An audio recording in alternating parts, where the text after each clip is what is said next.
Being a very honest person is also being a very lonely person, because when you're honest and straightforward and you don't sugarcoat things and you're very direct, people will say, oh, I just love how straightforward you are, and I always know you're gonna give it to me straight and honest, and that's what I want. But then they avoid you because you tell the truth, because you won't handhold them or sugarcoat things. They avoid you because they don't want you stirring up their demons. They don't want you peeking into their closet and calling them out to be accountable for the bullshit they trying to spit to you. And that's kind of fucked up, because you would think, being an honest person, people would want to be around you. They would gravitate to you, when only it pushes them away. But you shouldn't be sad, because I have learned and I've seen through my 42 years. I know I don't look it. God is good. Water is better. People who have a whole bunch of people around them, I've noticed. I've never been a cliquey person, so I can't be in a clique. Like, it's me and one other person, two at the most. I don't do all that clique shit, because not my business. But I've noticed, wherever I see someone with a large group of people around them and they're claiming, yay, those are my friends, half of those people don't like each other. Half of them are only hanging out with you to fill a void in their life, or to feel accepted, or because of peer pressure or whatever. And I'm not saying that's for everybody, but I'm old enough to know better. Like, most people are empty inside, and they lead a lot of people around them to make them feel like something's going on in their life. Like, solitude is like prison to them. They don't want to just sit and be with the mess that they are. I've had a coworker tell me verbatim, she said, I need you to help me fix my life, because you seem like you have it all together. And I did not. Like, my shit was fucked up. But I was trying to organize all the time. And I said, no, you have to learn to be alone, because that's the only way you're going to be able to address your issues. And I kid you not, she says, no, I line men up on my days off so I don't have to be alone, because I don't want to deal with the demons in my head.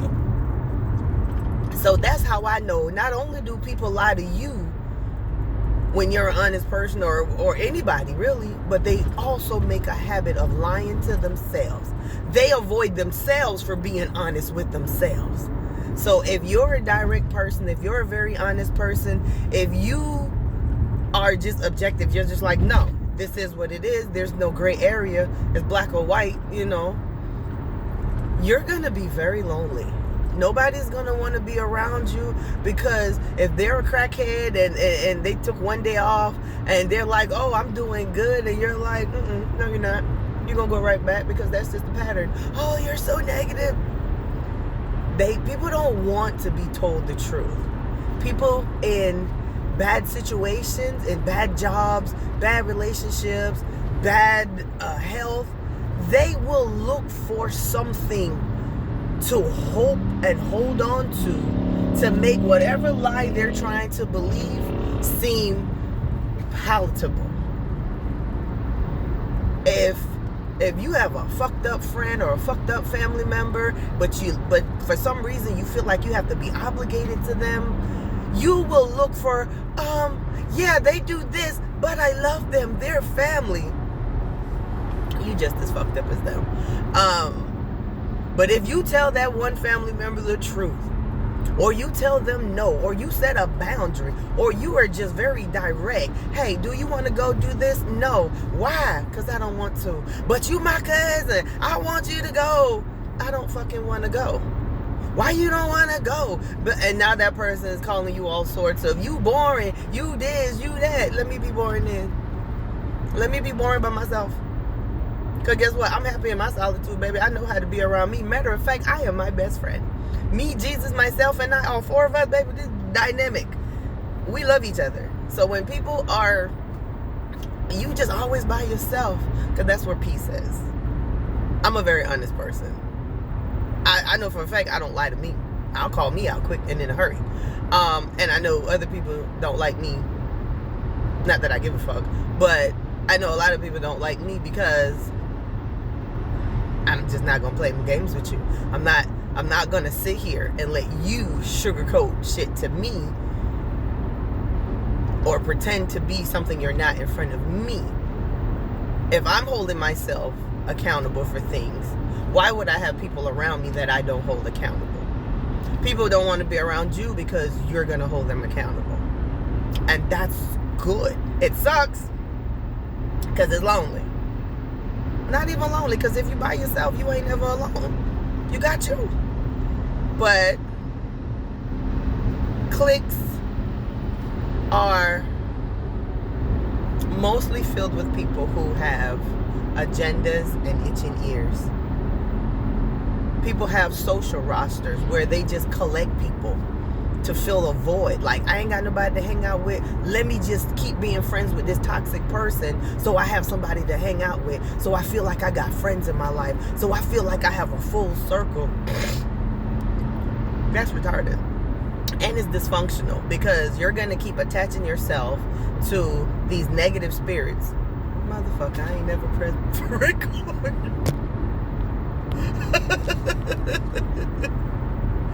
No, my bad, y'all. Two different things. But yeah, people will just do shit. People will just do shit and then think it's okay because they got itching ears and they're filling up their roster. I can't do that. I read this book one time, and I do that a lot. I read, so I see things from all kinds of perspectives. And there was a book, I forgot the name of it, but it made a lot of sense to me. Like, it was talking about male and female relationships, and it says that a man who has a lot of women is because he has the capacity to carry that many women, because he has something to fulfill all of them. But a low level person can only carry so much, right? But that low level person is not low level by inadequacy. They're low level because their energy is more focused. So it can only, like lasers, they're pinpoint. They're straight to, direct. But somebody who's giving off a lot of fluff can deal with a whole bunch of people because they're pretending. They're becoming whatever that person needs. They're shapeshifters. But a direct person don't have an identity problem. They can just be who they are and deal with one-on-one and it be very genuine. So honesty is a laser point thing. People don't like that because it'll go straight to their level of accountability. And most people are not accountable. Most people will not even swallow their pride and say, hey, I messed up. Hey, I'm sorry. Hey, I want to work on this. They will just kind of ghost you. Go find another person or friend or family member or partner or whoever who will just let them do whatever they want to do. And that's just really where we are as a whole in society. People have so many options. They're like, oh, you're gonna call me to be healthy? You're a nag. I don't want to be with you. Oh, you're gonna call me to be better with my money? No, I don't want to be with you. Oh, you're gonna call me to deal with my trauma? Oh, no, I don't want to deal with you. Let me go find somebody who will trauma bond with me. Let me go find somebody who will turn up with me because they're an alcoholic too, but they're in denial too. So, ooh, that's comfortable. A true measure of a person that means well for you, that person's going to always make you fucking uncomfortable. They're going to always point out what you're doing. When they sitting there talking about other people and they turn to you and say, but what about you? And you hate that because you want someone to be in solidarity with your dysfunction. And dysfunction is not cool. I don't care. Y'all make it cool, but it's not cool. Dysfunction is not cool. And people like solidarity in dysfunction. That's why I don't have a lot of friends, because the moment I see somebody being dysfunction, I can't be around them because I'm calling myself to do something different. And if I want to do different, I can't hang out with the same. Like if I say, God, help me to not be this way, and then the devil or even God sends somebody to test me to see if I'm going to go back to being that way, I have to call myself into accountability and say, I thought you said you didn't want to do that no more. Why are you hanging out with this person that's pulling you back in? And then what do I have to do? I have to account for what I said and then apply the ability to move away from it. And so people will take setting boundaries and holding yourself to a higher standard as rejection, but it's not rejection. It is, but it ain't. Like, it's rejection of what you don't want, but an acceptance of what you're becoming.